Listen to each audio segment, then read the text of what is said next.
I'm more feeling comfortable talking with folks. I'm not a public speaker by trade, but and most part of it I did public speaking for my superiors in Israel. I got in trouble because I said things that nobody would say and nobody wanted to hear.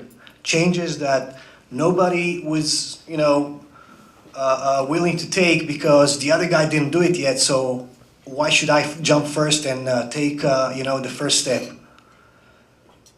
I'm father myself. I have 3 kids. They all go to school, and the first thing that I had made sure that in my school district, at least I would know what's going on there. And I went to the principal and I had a nice conversation with her. And I said, when is the last time that a police officer walked around here in the school, if something, God forbid, happens, and knows, the school, how it looks like? Where's the exits? Where's the entrances? How many places, we can, hide in? So she started asking me why, who you are, who are you? And I said, I'm a father, I'm a concerned father. I would like to know, if you guys are doing everything in your power to secure my kids. This is 80% of the time of the day they're spending in the school. What are we doing about it? Are we just letting it pass to somebody else to take the decision to make our school safer?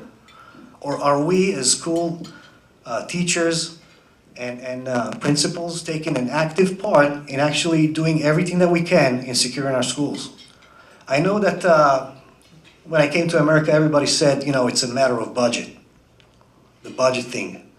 And I know that there's no price that I can put over my kids' life. And that's another thing that we need to think about. One thing is to work with budget, but the other thing is to work with what we have. We have a lot of resources that we can utilize, that we can work with, that we can actually exploit to the point that we actually control them much better without being dependent on some external help. We're always looking for the higher government to help us because we're helpless.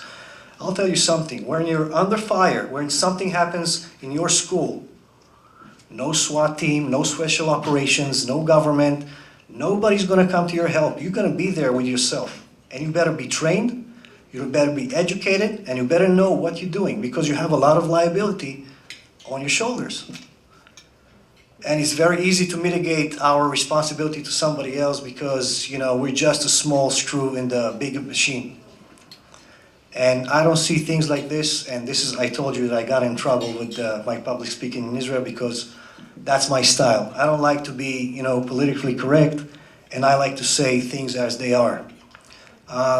In my past, I've been training with one of the better units, I would call them. They're supposed to know something about tactics and training, and they're like very highly trained. And we did a red teaming for them. We did a force on force just to explain what it is. We played the bad guys for them. And, the scenario started and I ended up killing half of the force, just one guy. And they couldn't believe that. And I said, listen guys, you're thinking like in patterns, you're thinking like in tactics. I'm thinking like the bad guy. There's nothing in the back of my head that will hold me to do anything against your logic. So everything that we think to the right will happen to the left when things happen under those conditions. And this is how the bad guys think. And anyone that has been trained or have been training with me in the past through my academy knows that I'm not training my guys to think like the good guys, I'm training them to be the bad guys. Because only with this mentality we can understand the aggressor, we can understand the other side, what is his motivation, what levels of violence are we using here. Cannot be a good training if we're, at the end of the day, we had a nice meal and we did some kind of a PowerPoint presentation and everybody looks cool and everybody understands that, wow, now I know that there's a few more things that I should keep. It doesn't pass the test, the reality test. But on the other side, when you come and you start to see when your mental process starts to break down because you do not know what to do under stress, under pressure, and you have a lot of kids now that you're responsible for, and shots are being fired, and people are, really acting badly. If you have kids, under the age of 5 and they had tantrum, how hard is that to deal with? Imagine people that, in this situation, about 300-400 kids in a school, and we're talking about the highest level of threat here. We're not talking about a person that came and just shot randomly, one guy, or, surrendered his gun. We're talking about here, and we'll see next, what an active shooter is all about. So, it's an assailant who is actively and immediately causing death and serious injury, bodily injury. Sorry. It's a person that is determined to kill, and he's moving, and he's not standing still. He's not contaminated. He's not contained. I'm sorry. He's not contained. He's moving, and he's killing, and he's continuing to kill, and there's nothing that stops him.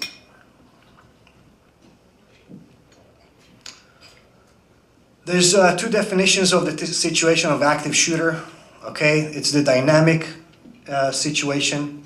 It's an evolving, as one that I just explained. The person moves in. As he moves, he shoots. He moves from class to class. He can move from one side to the other side of the school, unannounced. He's not saying to anyone, hold on now, I need to pause to go to the other side. There's no rules for that. We're expecting the best case scenario to happen to us, and this is, again, I'm trying to portray here something that is the worst case scenario, and this is the nightmare that we're facing.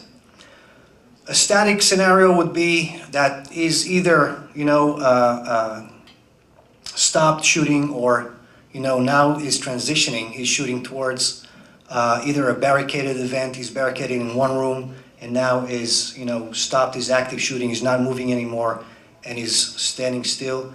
That helps us to actually deal with the situation much better.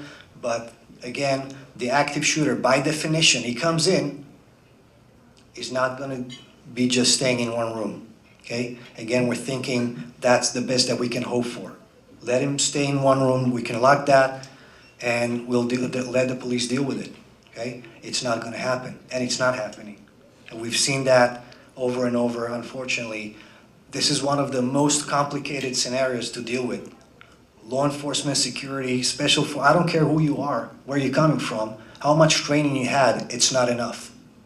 Nothing will really prepare you to this type of an event, but there's ways and there's things that we can do and start to work on and start to build towards a better program that we can actually deliver in our schools.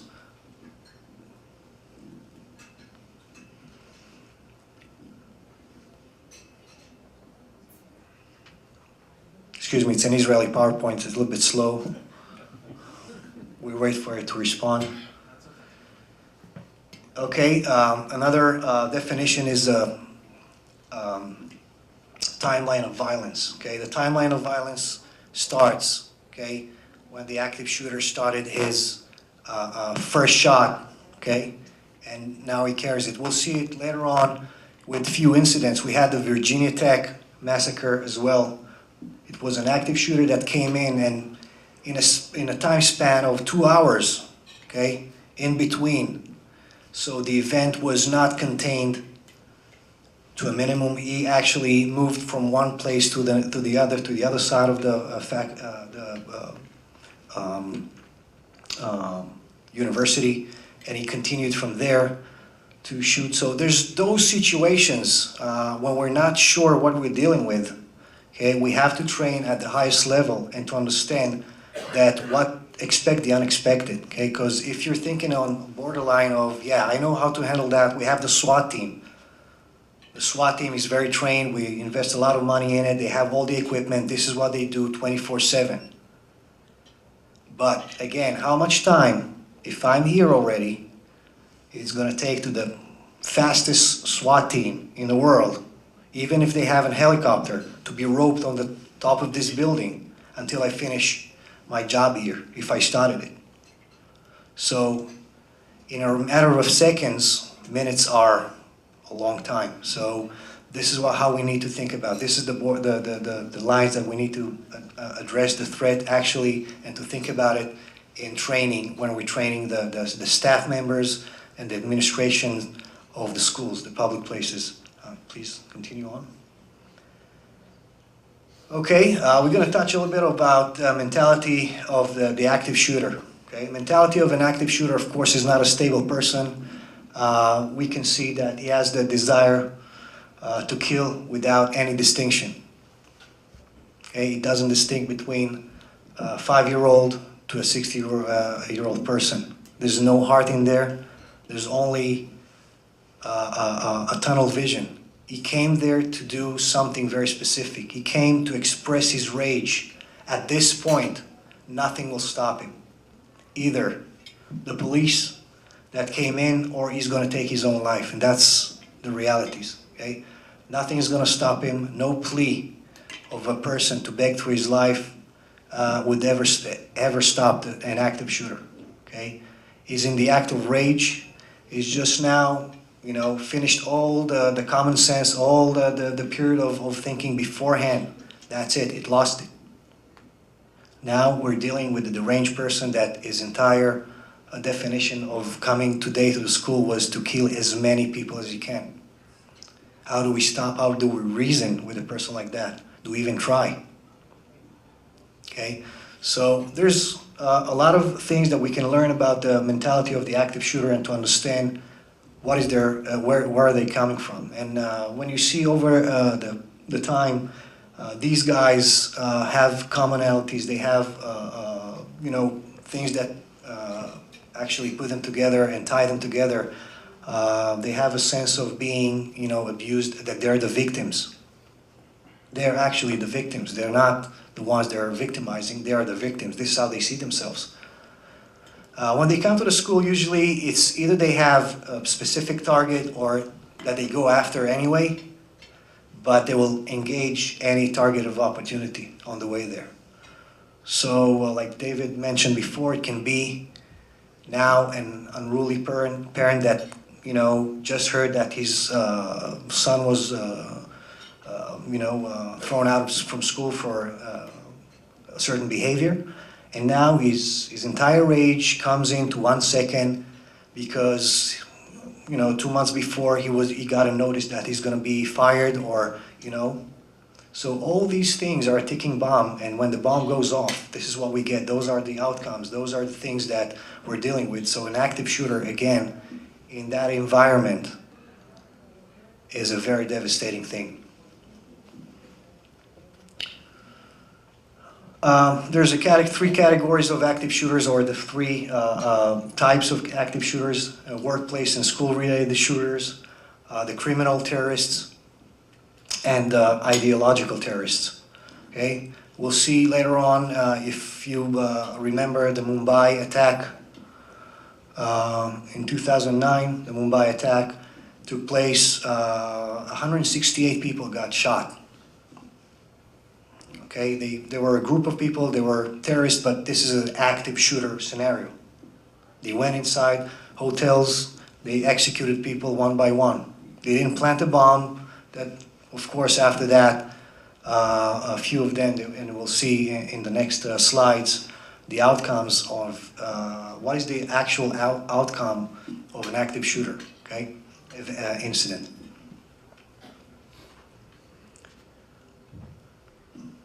One back, yeah. Oh, sorry, my bad, yeah. I took this one here. It's just to illustrate how the cycle of violence becomes the outcome of behavior. So you can see that there's the negative situations, personal, social, all those things that mix inside us. We all had a bad day. We can all, have a commonality. Oh, I hate my work. but that doesn't make us an active shooter. That's definitely on the other side of the scale that keeps the balance between this and a violent event. But more we go down, we see that intense feelings intensify, the entire logic of how the violence will erupt eventually. So this is a very nice illustration of how you see those things play part in the decision of an active shooter.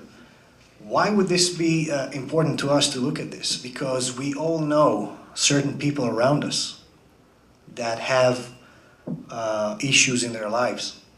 Can we ever predict who will become an active shooter? No. It's not written on their forehead. They will not let you know that. It's an act of the moment sometimes, but there's some active shooters that have planned that attack. The time span that we're talking about, it's not immediate. These things can be planned way, beforehand. They have a lot of characteristics that are similar to terrorist attacks, and they are terrorist attacks. Okay, when you send a terrorist to,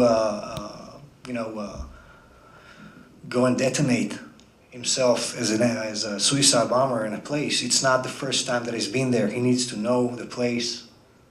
He needs to know what's his mission. He needs to plan it. There's no escape route there because, again, the definition is to kill yourself at the own act and to be a martyr. And these people have the same exact characteristics. If you put them together, you'll see that an active shooter becomes almost like a suicide bomber. And you'll see that the number of people that came out of an active shooter, as an active shooter alive, very little. They're either being apprehended by police, because the police got to them before they shot themselves. Most likely they're going to take their own lives. Okay, so this is again,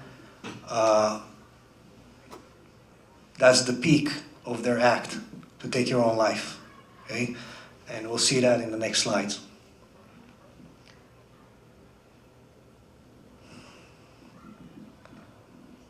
Okay, like David mentioned before, we have, this is not a new trend of active shooters. We have them in past years. Unfortunately, it's not something new.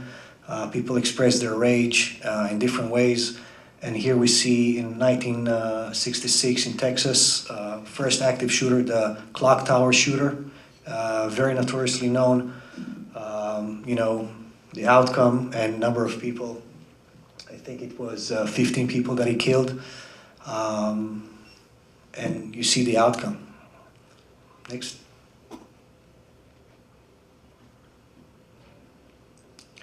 Again, another incident in California, San Isidro. A person crashes his car into a McDonald's and starts to shoot people there. We see the outcome of the event. We see that he's taking like 21 people killed in this event. So these events have, again, the same characteristics. A lot of people. It's a populated place, very highly populated. So, very close to each other. People are in panic, and he's actively shooting one by one, execution style. I'm sorry, it sounds very, harsh to hear those words, but this is what we see here. Okay. Again, there's more examples.